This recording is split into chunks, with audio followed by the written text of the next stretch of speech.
had Yeah. our two vehicles, drove out here with our possessions and just set up camp and started living. All right, and welcome back to The Price for Paradise. My name's Preston Woods, aka Woody. And with me today, from the other side of the camera, we have my cameraman, James. Aaron, welcome to the podcast, brother. I'm so excited to get you on here. We've had you on before, and we talked a little bit about your crazy story, but we're going to recap it real quick. So welcome to the podcast, brother. What's going on? Thanks. And this time we're not on bikes, so hopefully I'm not out of breath. Yeah, last time we did a cardio cast, right? And so we Yeah. rode the bike the entire time, and I thought that was a great conversation. Cardio is my favorite place to have conversations. A lot of times, I think it's the regulation of breathing. You and your buddy are like talking, not thinking about it because you're moving, and you're not in your head. You're having like present conversation, and some of the best ideas come when I'm on the move. Yeah, I'm sure there's something to it where, you're breathing and your brain, there's oxygen going to your brain. And so you're like thinking better and whatever, but I don't enjoy it. But I enjoy it only to the limit of it's a good use of time because when I do cardio, I get bored very quickly. So after a couple of minutes, I kind of want to just stop. Yeah. So if I'm talking, then I'll actually continue to do cardio. You'll finish it. Yeah, so it's like killing two birds with one stone. That's my only like about it. So. All right, man. So let's talk about like what you did. Was you picked up and took your whole family up to Sholo, and you live off the grid, right? And so tell us about that experience, why you decided to do that, and just recap that for us real quick. Sure. So I want to say that when we did our last podcast, it was within a couple of months of moving because we had already decided we were moving. And so basically what we did is we bought. This is weird being on the other side. Like, I'll look at this camera. Yeah. Or no, I'll just talk to you. There we go. So we bought a piece of land. I'm trying to remember what year it was, but it closed November of like 2022 or something, or 2023. But we weren't able to go until summer or June of 2024, which was 1 year ago. So we had the raw land. We bought a tent, a 14 by 20 foot tent, like a wall tent. So it had straight walls and like some of you would have like at a festival, frame, like, a really nice tent. It's not just a, camping tent. And so we moved into that. We put all of our stuff into a storage unit up here, and basically I'll put a picture up. We had our two vehicles, drove out here with our possessions and just set up camp and started living. And it was a rough transition. Not rough as in terrible, just a big change. And it's a big struggle. Any transition's a struggle, right? But like this one is uprooting your whole life. Yeah. And so I don't recommend that you guys do this. My wife and I, long, extensive camping backgrounds, like we can rough it. We've been doing our whole lives since we were kids. I was in the military, and so it wasn't necessarily a challenge in that way, but it is a different lifestyle. And then when you have 4 kids, one of them was he was only like 8 months old or something, you know what I mean? And so that was our youngest. So it was different, and you don't have washing machines, and so we had this like metal basin that we bought. You're like, going, had this arm that's like swishing. You felt like you went back in time. You have like this squeegee that you're running the clothes through, and you don't have a clothesline, so we're like tying 550 cord between the trees and clothes pinning it, and then we don't have a well or rain catchment, so I have these like 7-gallon jugs that I drive into the town, fill up, like it's only like maybe 60 to 70 gallons, so you got a couple 100 pounds of water, and it takes 30 minutes to get to the general store to fill up their well and drive it back, and it lasts maybe a week or something of drinking and dishes and stuff like that. You don't have a sink to do dishes, so you have a plastic bucket that you have like a wash bucket and then a rinse bucket. Does it feel like it takes all day to do things that would take like minutes in our town, right? Infrastructure is huge. There's a lot of conveniences. I'll just speak briefly on it, but convenience kills, and but it also helps. So, for example, dishwasher, you just throw dishes in and hit start. Washing machine, you throw the laundry in, you hit start. You can go. be productive and do other things. Whereas now you're doing every single piece of clothing by hand, One by one one. at a time. We did have a little bit of a dish hack, which is there's 4, 5, 6 of us in the family. So we only had 6 plates, 6 bowls, 6 forks, spoons, and knives. Everyone so had to eat it, clean it. And then you clean it after the meal, and it's ready for the next meal. And that way you don't have a pile of dishes as well as storing all the extra plates. And you're responsible for your, portion, right? Like you make sure your stuff is clean because you can't eat if you don't. Yeah. Nice. Favorite sound.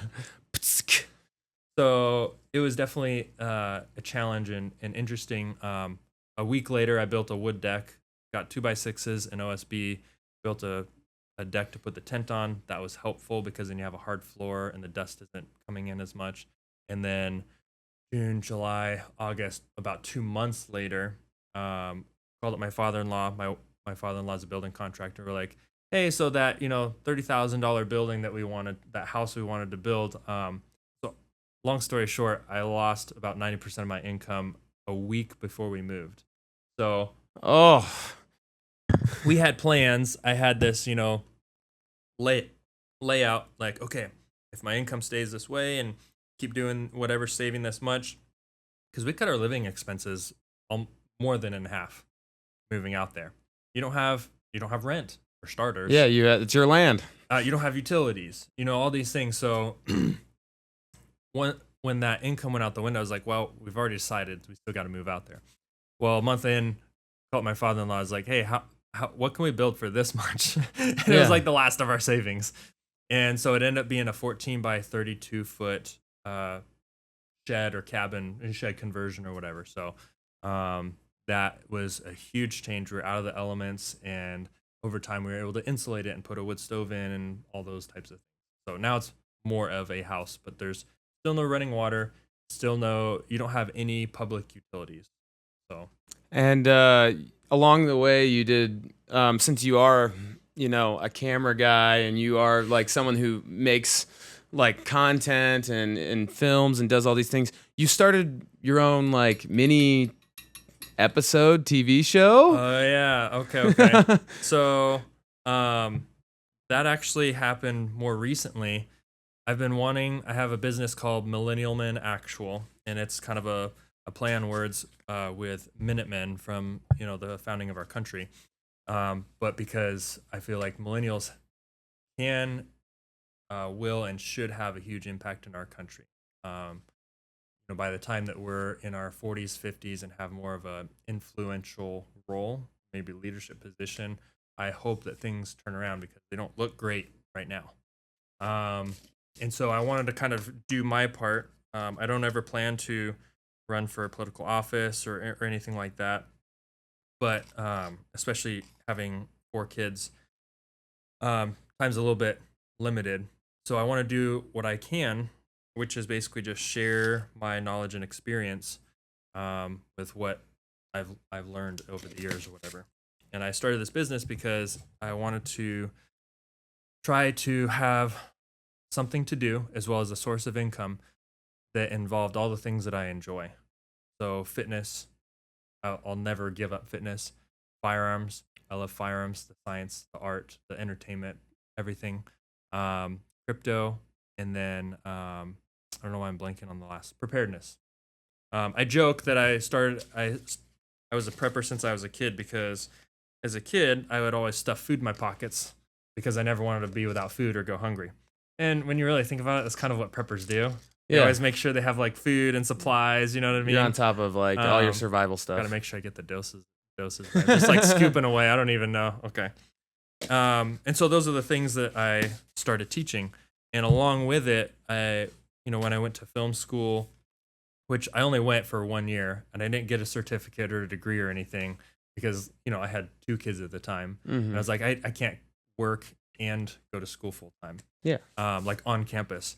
So I went, learned everything that I didn't know, figured out everything I didn't know, and then just kept self-teaching from there and practicing and stuff. And I enjoy movies. I know a lot of people love movies. I really, really like movies, and I decided for fun that I really want to try and make movies or make shows, because if any of you guys watching this have the same problem I do, it's that the shows and movies that we want to watch don't exist. And so I was like, you know what? I have all these ideas of what I would want to watch, and they're not out there. Let me see if I can kind of make them or whatever. And so that's kind of that's what I'm in the process of doing. So I have a lot of ideas for myself for like either I'll probably start with just like trailers where it's like it looks like it's for a movie, but I might not ever make the movie. But if I can, I have like this idea. So it's kind of like a really, really short film. But we started a TV show called The Shed, and it's kind of a knockoff on The Office. And it's because we live in a shed conversion. So I call it a cabin. My wife in the show calls it a shed, and I say shed conversion. And so it's a little bit, of that mockumentary style where it's kind of cameraman running around following everybody. It's not quite like a regular like shot reverse shot TV show thing. So it's just kind of fun, and it's we've only done one episode, and that was like 7 weeks ago, and so we're gonna hopefully try and get back on that starting this upcoming week because I've been crazy busy with work. But it allows all of us, my whole family, to work together on a project. And it was actually a lot of fun to film it with them, and like all of my kids had lines and everything like that. And so, I saw your trailer. It looked cool. Yeah, it looked like a real good production. So very cool. If it ends up being a failure, so be it. We'll get to look back. My oldest daughter just turned 9, and my second oldest is about to turn 7, and then 4 and 2. And we'll get to look back on it. If that's the only episode we ever make, it would be like, remember that time we like did this TV show episode? Yeah. And then that's a good family memory. Once it's done, it's done. Like you have that in your memory forever. So I'm trying to remember, like, the goal is not necessarily like to make this a success necessarily. It's to do what we enjoy and then spend time together and have fun doing it. So. And I think a lot of times like viral success comes from when someone does something like for themselves and like for their thing and like what they're passionate about, and then it ends up becoming that, right? Because it was such a good idea. And I like that you're doing mockumentary style Office. You say we want to, make the shows that we want. And I've been in the gym for 5 years, and it feels like a reality TV show sometimes, like there's new characters coming in, the front desk is always rotating, new clients, and like I'm like, we could make a TV show off of this. Like this would be a hilarious, like relatable Office style, mockumentary. And I think that would be, I think that's so cool that you like went out and just did it yourself. Like props to you, brother. That's so cool. I'll say this much, it's a lot of work. We rushed the first episode, and it took about 30 hours total for one episode, and it's only like a 20-minute episode. So from writing the screenplay and then making a shot list and then filming with little kids who can't remember a sentence. Get them to sit still and say their line and like right timing or tone or like any of that. Yeah, and they're learning how to like act a little bit too and everything. And then me editing on the back end, just trying to like push this thing through. So now I'm like, okay, maybe we spend closer to like 40 hours, but we do it like every other week or something so that I can manage 20 hours of side work. If you do like 4 hours a night, 5 days a week, you can kind of like put that in after the kids go to bed.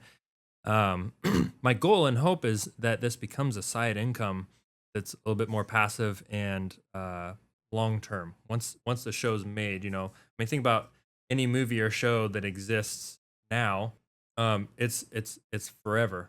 Think of like a Charlie Chaplin film. Like they made it and it will exist forever. Yeah, it's like music. It's like it exists forever. People sample it, people take things, and then it grows off of it. It's not like influences other things. Where you drink it and it's gone. You gotta keep making more or something, So maybe the formula or whatever. So that's my goal. Hey, and guys, remember the internet is forever. Whatever you post, be careful what you say and post on there. No, I'm just kidding. Be yourself and say whatever you believe. Like, just be genuine because that's the best version of you, right? So talk to me about how it is like lifestyle. Like, how do you stay fit? How do you eat? Like, how do you do that stuff while you're off the grid? It's been a change. I had to kind of give up or sacrifice fitness for a little bit. But like, isn't everything you're doing kind of like active? Like you're like building stuff and you're, always doing movement and like walking around and all that. But I want to be, I train for, protecting my family. And maybe to an extreme, as a we'll say fighting age male American citizen, I believe that our country is going in a direction where uh, other countries might want to prey on us. And I don't ever want to, whether it's just marauders or a foreign country invading us, I don't ever want to be in a position where it's like, man, I probably should have like trained a little bit more, because now there's somebody knocking at my front door, sort of thing, And we're in Arizona, northern Arizona. You have the California coast. China's right across the sea. You know what I mean? Yeah. Like, and there's been stuff in the news with like subs all over the place, and that people can reach each other a little bit easier now. Yeah, Countries. and even if So nothing happens, like it's better to be a warrior in a garden than a gardener in a war. yeah, Right? yeah, Like it's better to have that preparation just in case. yeah, exactly. So I like to be strong, fast, have moderate endurance. I don't think I even could if I wanted to run marathons and do triathlons and stuff like that. For me, long You distance could. is like 3 miles. And you look at a lot of, I know like special forces, they'll go do like 10, 12 mile runs or whatever. But most, this is like it doesn't really matter, but way tactical, like most incursions or whatever, if you like get inserted into an AO, you're either going to hike, like 10, 15 miles, or you might need to run 3 miles with gear. So for me, like a 3 mile run, at like an 8.5 minute pace with gear or something, Yeah, that's fast. that's like With gear. reasonable. You know what I mean? And I don't mean like 150 pounds of gear. I mean like Yeah. 50, 60 Yeah, pounds still. of gear, or whatever. I think that's for me, that's endurance. And so when we moved off grid, we had to build out our property while I was editing. I started off sitting in the front seat of my car on a laptop, and it's June and it's like 90 With your degrees. Starlink or something. Yeah, exactly. Trying to edit and stuff. I was catching up on work because we spent a month, moving basically. So I'm like in the front seat of my car editing on a laptop, and it's all cooped and everything. And then eventually I moved to the back of my car, but like there's like no back support, so I'm kind of just like hunched and like I'm like trying to figure this out, And then the rest of the day, probably 8 hours a day, I was like building the deck for our tent, setting up the tent, figuring out where to, do laundry. I was building a shower, an outdoor shower. So for the first 2 to 3 months, I was outside, and you can see my summer tan lines here. I was outside for probably 8 to 10 hours a day, just doing busy work, shoveling and raking and building and cutting and all this stuff. And so it was kind of this like low intensity all day long. I was burning like 4,000 calories, 5,000 calories a day, but it's just because, my heart rate was like 110 from like 7 a.m. or 6 a.m. until like 8 p.m. Just Yeah. moving, but at like a moderate intensity. Well, like I mean, in the real world, like like in society, we created gyms because To replicate. what you're doing, right? Like it's like how do you prepare for an active lifestyle? Like yours is like you would go to the gym and you'd lift and you'd get strong and you do all those things, but like you did that to prepare to, take care of your family, to, go hunt, go do those things, like go out in the wild, build stuff. Like that's, the real world use case for having strength and having these, things, which is really funny because we have such a comfortable society. We have to go create gyms to go hunt for our food. And then we go buy our food at, the fast food place where we had no effort. And so we have to create a reward system by doing this. Yeah. Yeah, it's fascinating to see it. Like that's the rawest way to do it. That's how it's supposed to be done. And I think that human beings actually probably thrive better when you're doing all day working and then like resting at night and like doing that kinds of stuff versus less sitting at a desk for 8 hours, working out really hard for 1 hour and then recovering and going to sleep and watching TikTok, Yeah, I agree with that. And the reason why I said I kind of like had to give up fitness is because I wasn't able to like train. Like you're not doing Like, bicep curls. yeah, I wasn't able to specifically train with a goal in mind. It was just lots of activity, and it wasn't very high intensity. I will say this: the weirdest thing was I was moving lots of lumber, like sheets of plywood that are like 60, 70 pounds, and it's like this weird stability stuff where Awkward you're like twisting positioning. and turning. Yeah. And I came down here like 3 months later to work out or whatever. And I was down here for work, and I stopped in to get a workout in. And I usually do dumbbell press, barbell press, bench press kind of hurts my shoulders a little bit. So I switched to dumbbells over the years. And I pull off the dumbbells that I normally use. I can't remember what weight they were. And I remember them feeling so light, just twisting and turning with them. Yeah. And I was like, this is kind of, lay back on the bench. And I was like, I put them back. I was like, my bench didn't get stronger, but like turning and lifting them, moving them around. Oh, like the different positions, Because like the carry positions and like, the holds and the isometrics, but not necessarily the press because you don't practice the press. Yeah. You just practice carrying shit. And as a trainer that we rarely use or work out our transverse in the transverse plane. Yeah. And so all of this like shoveling and pickaxing, but I'm not doing like 3 sets of 20 or something. This is like 8 hours a day of shoveling, and raking and pickaxe and lifting these sheets of plywood and 2x6s.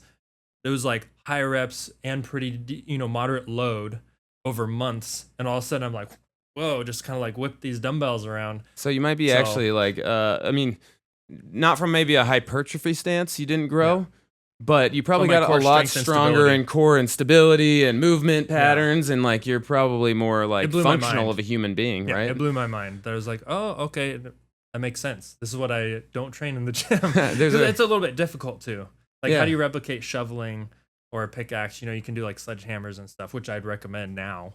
After yeah, and that's one of the things that I think our gym is missing. We used to have like big tires and sledgehammer work, and you'll see people with maces, you'll see people with like chains, and it's all just, again, what you're doing with heavy carrying and doing contracting yourself for your own business, your own house, and doing all of that is going to be basically what we replicate in the gym all the time. So, it cracks me up, but I do enjoy like, there's some evidence that, the Greeks and other ancient civilizations, like they had weighted stones with the purpose of bodybuilding and weight training. My guess is, I don't think human nature or mankind has changed that much over the years, only the technology and mediums that we use. My guess is they enjoyed art and science too, and they enjoyed the way the physiques look. Otherwise, they wouldn't have, had paintings and sculptures look the way that they do. So my guess is, and there is evidence that they, did bodybuilding and trained for like, physique and everything. So tell me, now that you're like up there and you have all these kids, how is raising kids up there, like during all of this? Because raising kids is hard in itself. Most parents will tell you that it is a chore and a job. Now you already had a couple before, and you have all different ages. So it's nice that you did a few years with the older ones, to get a head start before you moved out there and tried to do it with a young one. But, yeah. So there's pros and cons. In my opinion, obviously more pros. Part of the reason we moved out there. 1, protect the kids. 2, give them a real childhood. What I mean by that, I think character development and exploration and interacting with the world is what kids need to learn first, not academics. I'm a small sample, but I learned everything I needed to learn academically in 3 years. I was homeschooled, but I didn't really get taught at home.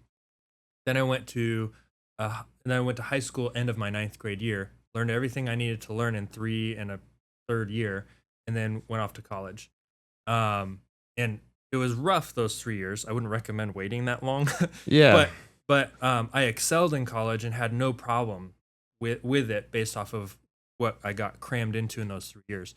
And in my opinion, kids need to climb trees, dig in the dirt, like we were talking earlier with Chad, like they need to get bumps and bruises and develop coordination and stuff like that before academics. And what we've witnessed, because we have 4 kids and we homeschool all of them, or at least the oldest 3, because the youngest is 2. His is also discipline and character development mostly. Yeah. But academically, our kids do about 1, maybe 2 hours of homeschool a day. And my oldest, she was reading by like 6 or 7 years old. And now as a 9-year-old, she's reading full books. She just turned 9. And so that just like, I don't think academics are the most important. It's like, they can learn those things later in life. Same thing with technology. You can learn technology later in life. I took typing class as a kid. Never learned how to type. because this was like 1995 or something. And it was like, oh, learn how to type. This is literally what people were saying. If you don't learn how to type as a kid, you're going to become an adult and you can't get a job.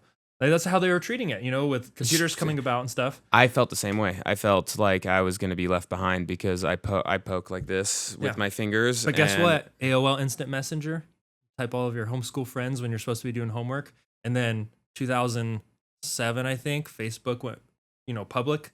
So my senior year of high school, I get a Facebook account, learn how to type overnight. So with whatever technology's out there, you don't necessarily have to get your kids using it as a child. They can adapt later, I think. You don't have to type anymore. That's also true. At all. Yeah, it'd be like learning talk, calligraphy transcribe. now or something. Yeah, you could talk, transcribe everything now. Yeah. And so, like, I wonder, though, when you say academics are probably not as important, I think that maybe, like, two fields, like, language, like learning to read, right? Like that's like the one thing you want to teach your kids earlier. It's just not the right? most important. It's just and then I would say like math, like basic, like math is the language of the world that we all understand, and so that is the one that transcends all the languages. Is like everyone on the earth uses math, right? Universal. And so that one doesn't change. It's got hard rules. It's very easy to understand, and so for kids, I think if you can instill that math, they can think about the world much easier once you know how, a lot of things like, prediction analysis, risk analysis, like knowing how to just add things together and like, basic math stuff like algebra was pretty useful for kids, I would think. But aside from that, I think, a lot of classes are irrelevant. I think a lot of boys need more outdoors time, play time, wrestling, out in the dirt, all of that. We kind of do a lot less PE now, and we do a lot more of like sheltering the kids and like keeping them away from other kids or keeping away from struggle, right? Like parents have been babying their kids or like trying to give their kids the best childhood, but the way they go about giving them the best childhood is like coddling them, right? The easiest childhood is not the best childhood, right? But if you coddle your kid and they grow up and they have no life skills, then they're going to almost resent you in the long run for doing too much for them because now they didn't like struggle enough to learn what to do right. One of my clients I worked with for a while worked with in assisted living homes, and I learned a lot about dementia and memory care and stuff. And one of the terms that they use with dementia patients is what you do for them, you take from them. And the ironic thing is, as you age, I would say 85 plus, your brain starts to, shrivel up and shrink and you lose these abilities. And actually what it replicates or looks a lot like is a child's brain. So basically you start as a child, you go through life, and then as you get older, you basically go back to a child. It all reverses and inverses. So the last thing that you lose memory-wise is your name. That's the thing you remember the longest is your name. Just probably the first thing you've heard and remembered the first. Correct. And so same thing goes for a child. What you do for them, you take from them. So for example, like one of my, I think it was maybe it was probably my third oldest. She's 4 now. She was about 1 or a little bit younger than 1. She crawled under a bar stool, like a regular 4-legged bar stool. And she got stuck inside there. She couldn't like get out or whatever. And I think it was like at a event, like a family get together. Someone was like, "Oh no!" They ran over. I was like, "Hold on, just wait," And she was crying a little bit, and she was frustrated. I was like, "Come on, you can do it." And she was like trying to get like one leg over or whatever. And after about 60 seconds, which probably felt like an eternity for her, she got out of there.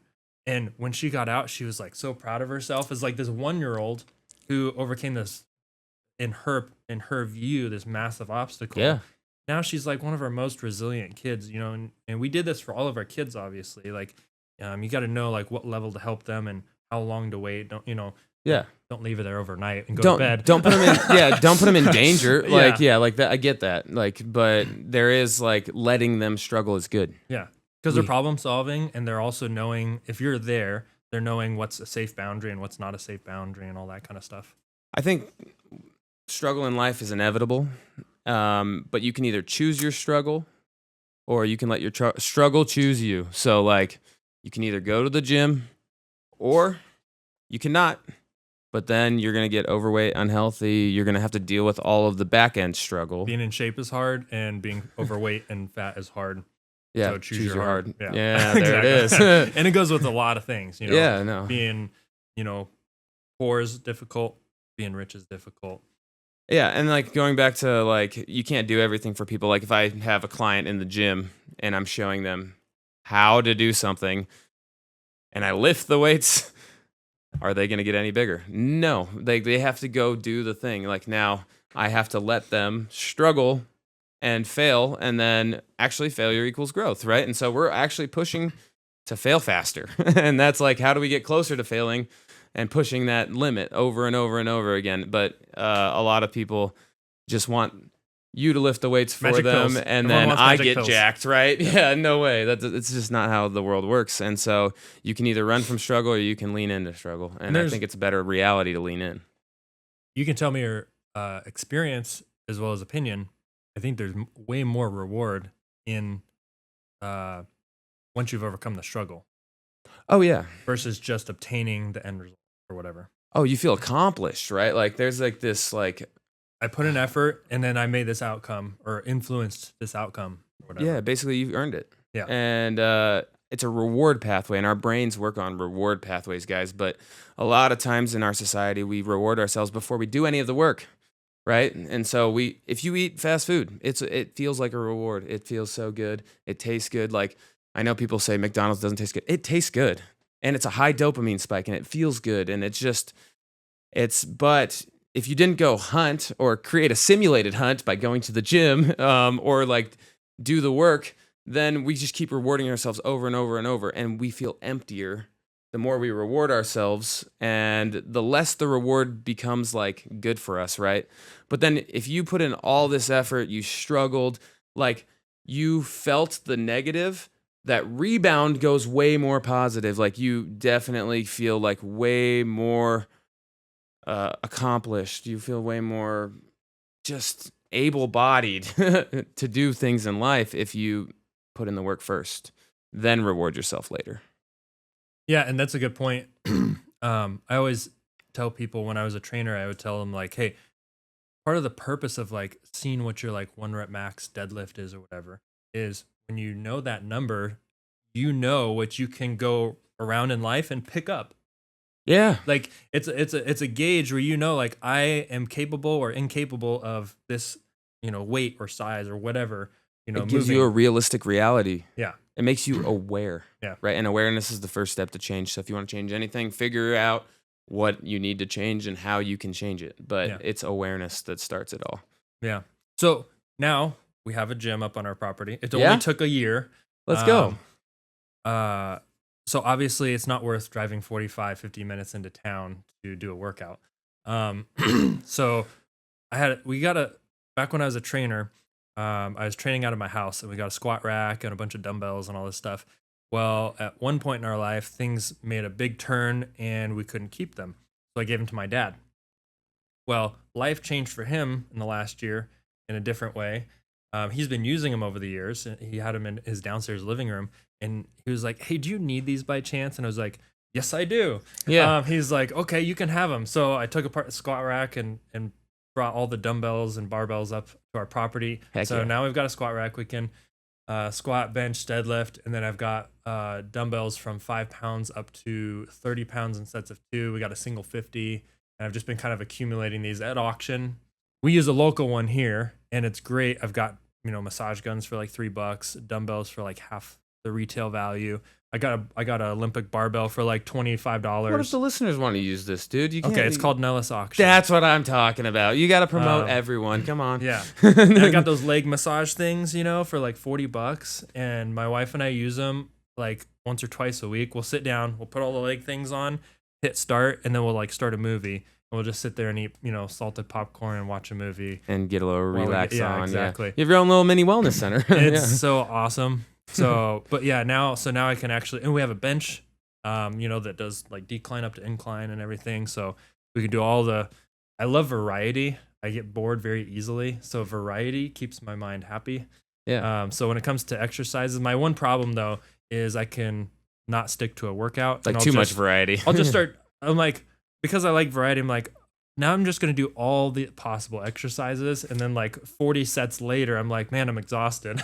Yeah, and it's So- like I didn't even do the same set like twice, and then And I enjoy, well, no, I will do like 3 to 4 Oh, sets okay. At least times you'll do all the exercises, You're crazy. but I enjoy volume training. I really like for me, a relaxing day is like, I'll listen to like a YouTube video or watch a movie that I've seen and kind of listen to it in the background. And I really enjoy like 2-minute rests, high volume. 90 seconds is still a little bit too short for me. And then just like 2 hours of just volume train, just like more sets. if you have the time, it's might just as so well, fun. right? Yeah. Yeah. And you can like really focus and be hyper conscious because a lot of times when you're lifting, like if you are, in the gym, we have all this stimulus. We got loud music playing. We got other people. We got hot girls. We got, all the stuff There's nothing out around, there. right? There's Like lots of trees. stimulus, right? But you're not really like sometimes people are looking away, not focusing on their movement, and their eyes are all over on the TV screens, right? And there is something to like just being conscious and really being focused on what you're doing when you're doing it. Which angle? Yeah. And you will get way more out of your lifts. You will become more efficient with your lifting. Everything it will work much better if you're just conscious. Yeah. And so, yeah, you have no stimulus. You're just out there in the wild. Yeah. And you get like, is your gym inside or outside? It's outside. Even better. I would like it to be protected. So I got from the same website. I bought a squat rack waterproof cover. So currently it just has a tarp over it. Yeah. But this one is literally like a rectangular zip up enclosure, which is kind of nice. But eventually I'd love to have like a big metal garage, like almost like a metal barn style gym. But it's kind of nice to like you like lean back on your bench to bench press and open blue skies for miles, because we're up on top of a hill. And then, like, dude, like, take your shirt off, free red light. You're just like out in the wild. Like, if I had a gym, if it wasn't Arizona and I could like bring my clients to an outdoor gym, I would. That would be ideal. And I just like do a set and I chuck my dumbbells down in the dirt. It's kind of weird. I wish they would do like a study on like people lifting in the sun with their shirts off versus people like, in a gym and see how the different effects of like the body are, because I do believe you would have tremendously better outcomes working out outside. And I feel my best when I get my runs because I got an hour of sunlight, and that was it completely changes my mood. And I don't know if it's the run regulating my breathing or the sun, just giving me those extra endorphins, and like all combined, right? Like it could be both. But I do think that that's so sick that you have an outdoor gym too. Yeah, and you have better weather up there, so you can do that, right? Yeah. So I think the highest it gets up there is like 96. It probably in the summer, and it probably averages 85.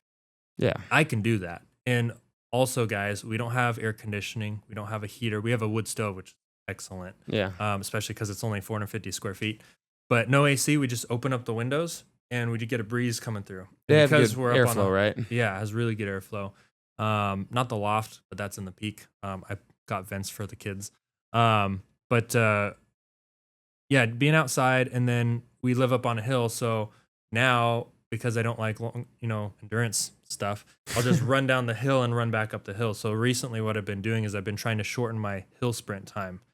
And I don't know, I need to measure the distance. I haven't done that yet. I can, but I haven't done it yet because I want to measure what that distance is just to know. But ultimately the goal is to sprint up that hill, faster and faster, whatever. So that's an easy cardio thing. And then something we're trying to turn into a family tradition is Saturday morning family workouts. So a couple weeks ago, we did what I called a baby Murph. And so the whole family went out, we did our run out. We call it to the lookout and back. It's probably only 100 meters or something like that. So maybe 200 meters, total there and back. And then we went over to the squat rack. We all did pull-ups, we didn't do 100. And then we did our push-ups, and then we did our squats, and then we did our run again at the end. And so that's kind of fun, like as a family, to do that. We have a deck in front of our house now, and it's almost the same size as the house, so basically doubles the floor space. That's sick. My wife's dad is a building contractor, like I said earlier, and he was doing this job in Texas where this guy wanted a new deck because his deck had too many footprints. And he's like, we can just like sand it down, restain it, and it'll be brand new. He's like, no, I want a new deck. New wood, new everything. He's like, okay, can I have these boards, He's like, sure. So took him out to our place. He came out a month ago, and we just flipped all the boards over. So the stains on the bottom. And it's fine. Resand them, restain them, you're good. Yeah, they're a little bit, they're not perfectly straight or whatever, but we got a, brand new deck for free basically. And day one, the kids are scootering all day. And my 2-year-old son, he just crawls around and runs back and forth. And we took an old piece of plywood and propped it up on cut 2x4s. So there's a ramp. And the kids just, run up and down the ramp. Like, kids just need to be able to, like, play. Yeah. Basically, as a little kid. For sure. Like, they have imaginations. They don't need an iPad. Like, and that I think is going to be the best in the long run for you. And how has it made your family closer? Like, I mean, like, you guys spend all your time together. Like, unless you're down here filming or working, you guys are always together all the time. Yeah, full transparency, it's been equally both. It's been more stressful because when you have all the modern conveniences at your fingertips, you don't have the same stress input. So, when you can't just flip on hot water, you have to boil it on a wood stove, and you can't just adjust the temperature of your shower. It's whatever the water is outside based off of the sun or whatever, when you have to, cook all of your, so basically we try to keep breakfast simple to like eggs and meat because we have a little camping burner or whatever, and it uses, fuel tanks.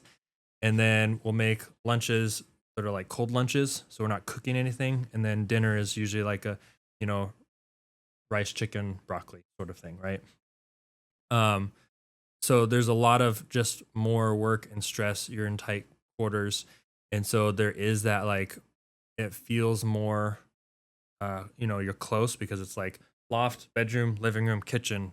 There's no walls. You have 4 walls on the outside. So in that sense, it is closer. But then also you get on each other's nerves more too. Easily. And because, you can't adjust the temperature and be comfortable, or, the kids wake up when the sun comes up and it's too early. There's equal amounts of, we're learning that. And I knew ahead of time that we were going to be put through more stress.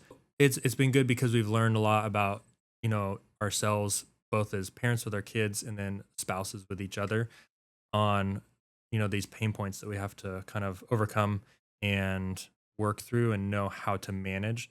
And if you're not put through those stressors, you'll go through your whole life. And then the one time where things are bad enough to put you through that, you just break down. Because you've never dealt with problem solving with your partner. There's a lot of problems that people don't realize exist, but they've never been like triggered or whatever. Yeah, you haven't gone through that development phase. And I'm not saying that people that should, try and like trigger all these stressors to get this. But there's pros and cons. So it has brought us closer together. More so, it's teaching us to learn how to not let those things become issues, and then also replace them with, new things to prevent those stressors from coming up. Yeah. So how do you guys stay grounded, and what do you guys do to keep your mindset good? Because I believe that is you're gonna go through ups and downs of mindset, but you need to have like coping mechanisms or triggers or things that you read or do that help you come back to yourself and to, like, to source. We try and do a gratitude walk every morning. So it's good to get up first thing in the morning, get sunlight, in my opinion. Obviously there's like research to back that, but you wake up, get some sunlight, go for a walk, move your body, and name 5 things that you're grateful for. It starts your day in the right mindset, thinking about what you have versus thinking about what you don't have. If you start focusing on what you don't have, it's a doom loop. You don't want that, You get more of what you look at. And so, like, if you want to find what you're missing, you'll look for what you're missing. If you want to find what you need to find, you need to look for it. Yeah. So we do that. We do our Bible studies, even if it's just reading the verse of the day on our Bible app or whatever while we're eating breakfast. Sometimes I'll do a little like Grok or ChatGPT Bible study where I'll like ask questions, because it can literally search the whole Bible. Dude, it's the best. It can search the whole Bible. I thought like... Be like, hey, I need this verse that says something like this. Oh, it's, whatever, chapter, verse, book. It's amazing. And so like I can always like check people that I'm watching on the internet on like Bible stuff, or like, yeah, like if I wanted like a tailored verse that's like for what I want, like today, is like, oh, we're talking about gratitude. Can you give me a verse in the Bible that talks about like gratitude? It gives you like 5 of them, and then it's like that. Whereas Bible study can get so much more in depth with AI, but the caveat is the AI is not perfect, right? And so, And don't be lazy. Just read through your Bible. yeah, read through the real Bible too. Like I would cross-reference the real Bible with like Yeah, you never want that, to right? assume. But you can even ask it for different translations, which is Totally. so cool. So like even there, and I also have the AI put in like a Buddhist perspective to like, because like Buddhism's not a religion; it's like a way of life or like a methodology. And so you can be like a Buddhist Christian. So like I was like, oh, what would like a Buddhist say compared to a Christian? Compared to you can even add in all the other religions too, Yeah. and see like the different way someone would answer that question, which Yeah. I think is fascinating. It is. Yeah. And do you? I mean, like the one thing is you do live off the grid, but it sounds like you use AI, like Yeah, we have Starlink well. and a bunch of solar batteries and panels and stuff, and that helps It's not like you're anti-technology. Yeah. No, well, I am anti-technology, but I try to limit it to the uses. Like, you can't shed all technology. I'm not gonna go out. We have an with, like, unnatural world. I'm not gonna use a mortar and pestle and like grow my own corn and then dry it out and mill it. Make cornmeal. It's No. unrealistic. And you probably can't survive that way. I have to use cameras and computers to make money to feed my family and all that stuff. So just don't let technology, be your god or your idol. Yeah, you don't Don't start start worshiping ChatGPT like it is that. Yeah. Don't let other. I'm very much. I don't like being controlled, which means that I also have a responsibility to make sure I stay in control of what I can. So what I put in my body and all those kinds of things. So recently I changed my sleep, my diet, when I work out. I've been struggling with, do I quit caffeine or not? Like for the rest of my life. I did it for a year and it was actually pretty good, but I had the ability to do ice baths twice a week and that was super nice. And I think it was the only thing that kept me off caffeine. Yeah, like you needed like that rapid dopamine response still, but in a different way so that you wouldn't have to stimulate the same pathways that caffeine does and like the negative sides of it. So funny enough, when we moved off grid, within about a week, I was back on caffeine. Yeah. Because I'm pulling like these, 18-hour days every day, and it's all physical. You gotta do what you gotta do. And so I tried to quit maybe 2 or 3 more times and it didn't work. And so I finally found, a lower caffeine dose. And, these ones have like electrolytes, acetyl-L-carnitine, alpha GPC, theanine. And so I really like that. And so that's been kind of nice. I don't want to spill this on the... and then I switched my workouts to the morning. I used to sip my caffeine throughout the day. Now I have it all before noon so that, by the time it's bedtime, it's mostly out of my system. It's not... because I was having problems with interfering with my sleep and stuff like that. And I think that's the cycle that everyone goes through. They start drinking caffeine, and then now your tolerance is a little higher. You drink a little more, and then like later in the day you start to drink them, but then it starts to affect your sleep, and then you wake up the next day kind of groggy. So you need your caffeine again, and then this vicious cycle happens. Whereas if sometimes you got to be tired for a little bit. Yeah. Sometimes you got to let yourself. It's good to be tired, right? Like you can't just have energy and dopamine all day. Yeah. You will deplete. Yep. So all of my physical activity and brain power goes into the morning. So it's like workout. I basically wake up and caffeine right away. And I used to not do that because I didn't want to start like essentially killing my adenosine right off the bat. But now it's like, no, if I'm going to start the day hard, go hard in the morning. And then by noon, you can kind of cruise control and do like a little bit less mind, tasks that require your brain a little bit less, but you still have, caffeine's got 4 to 5 hour half-life. Yeah. So if you have, 100 milligrams, you still got 50 going through the afternoon. So it'll at least get you through that time where you're like, right after lunch. You're not going to crash completely, but then by dinner time, it's, you're getting tired at that point, like 5-6 p.m. I'm getting tired. I'm like, this is good because then I'll sleep well. And recently we changed it up to where we start having salads for dinner. And I did it for a couple of reasons, but the main thing was if I'm going to be working out in the morning, I like to keep probably 80 to 90% of my carbs within 2 to 3 hours of my workout. So I'll have a workout, post-workout protein drink, and then a post-workout meal with carbs and protein. But then in the evening before bed, I don't need more carbs You don't need at that much more point. carbs now. So it's literally just like, lettuce, spinach, meat, chicken or something, onions, a dressing, like a oil-based dressing or whatever. So you get in protein and fats before bed. Yeah. And the other thing I did that I'm 2 weeks into this and I feel amazing is I finally hunkered down and cut out probably 95% of processed anything. Because I was like snacking throughout the day to just get through the day. It was a little bit of a coping mechanism, a little bit something to do to keep my mind occupied. So now my only snacks are almonds and beef jerky. And it's like, not the teriyaki because they add extra sugar. So get original, find a brand that, there's only like 3 grams or something of sugar, Yeah. and it's just protein or whatever. And what I find is after I have like a handful of almonds and some beef jerky, like 4 hours goes by and I'm like, oh, I didn't even like want a snack. The satiation of protein and fats Yeah. for all day energy it's amazing. So I'm trying to get back to my roots of like, okay, I used to teach people this, now I need to live it. Exactly.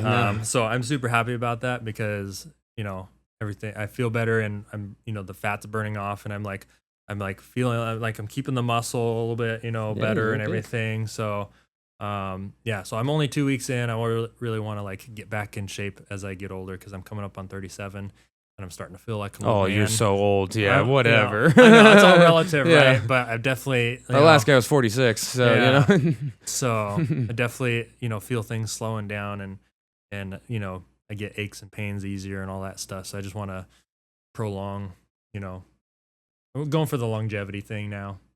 All right, man. Well, we're rolling up on those last 8 minutes. So, one, I want you to tell the people kind of like what you do for work again. Talk about like how like we can market you a little bit, and then like what services you provide, and so people can come if you need to work. Like this guy, he's really good at like video editing and all this stuff. But go ahead.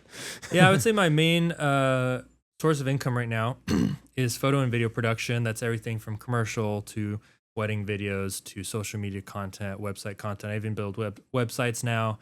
And that's the main thing that I do. I'm moving more into creating content for myself. So I really want to move into educational content. That's what Millennialman Actual is. So you can go to millennialmanactual.com. I'll probably just put it on the screen so I don't have to spell it because there's like 2 L's and 2 N's and I don't even know. So that has to do with, a lot of it's less teaching and more of just, this is my experience. This is what I've learned. Let me share it with you. Not so much I'm an authority figure on it. Just, this is what I'm doing and I want to share it with you sort of thing. Part of that's the off-grid living. I want to do, entertainment, TV shows or movies, short films, stuff like that, but make it educational. One of my favorite book series is by James Wesley Rawls, and he has these like dystopian or post-apocalyptic novels, but they're very information detailed. So instead of just like, and Brian grabbed his gun and ran out the door, he's like, and Brian grabbed his Smith & Wesson 357, you know what I mean? Yeah. Snub nose or whatever. He like goes into detail on what it was and why. If he's talking about like this character barricaded his windows, he tells like the dimensions and the angle that he used. Oh, wow. So it goes, it's a little bit more, well, depending on who you are, it can be more boring because it's less dramatic and it slows down every time it gets into the information. But you don't really see that in movies where it's like, well, what kind of gun did he have and why? And it's more about the story versus it helps you like with imagery too, like, right? Yeah. Interesting. So I would like to do stuff like that, but kind of like blend it just a little bit less information and still keep that entertainment factor. You got to have both, right? Like, how do you get the eyeballs, but how do you provide value to the eyeballs too? Yep. So that's pretty much it. Millennialman Actual, we started our TV show. That's basically the central hub. I have YouTube videos with, gear reviews and everything like that. The benefits, the pros and cons of like solar versus using a propane generator or gas generator and stuff like that. And so it's definitely a work in progress, but you can head over there. And if any of you guys have questions about living off grid, if you think that it might be an option, definitely ask me and I'll answer your questions because there's a lot that we learned there's a lot we knew and there's even more that we learned that we didn't know. Yeah, and he could save you a lot of time and effort if you get ahead of that. Yeah. Even how to like pick a property. if you want to live, move to a raw piece of land. I love it, man. Well, thanks again for coming on the podcast, and thanks for doing this for me. Like, on the back end, I really appreciate it. Like, the editing's great, and honestly, I couldn't do it without you. I've been trying to figure out how to make this thing a video, and there's no way I could do this without you. So thanks, brother. Yep. And also, you guys know where to find a trainer. Oh. I've been in the fitness industry for a long time, and Woody is one of the few guys that I talk to him. Like, he knows what he's talking about. And I don't say that because I know more than you. I say that because with what I know, I run into, and you're like, this guy, like, you can, when you know at least a certain amount of stuff, you can tell someone's BSing or if they actually know what they're talking about. Yeah. And so I respect you as an authority figure, and that's why I'm always asking you questions, So yeah, definitely get a good trainer, someone like Woody, because it's not enough to just have like a hype man there to make you move around. That's not enough. Yeah, some people need the why. They need the details, right? Yeah. All right, guys. Well, thanks for listening, and we'll catch you guys on the next one. Aloha. Aloha.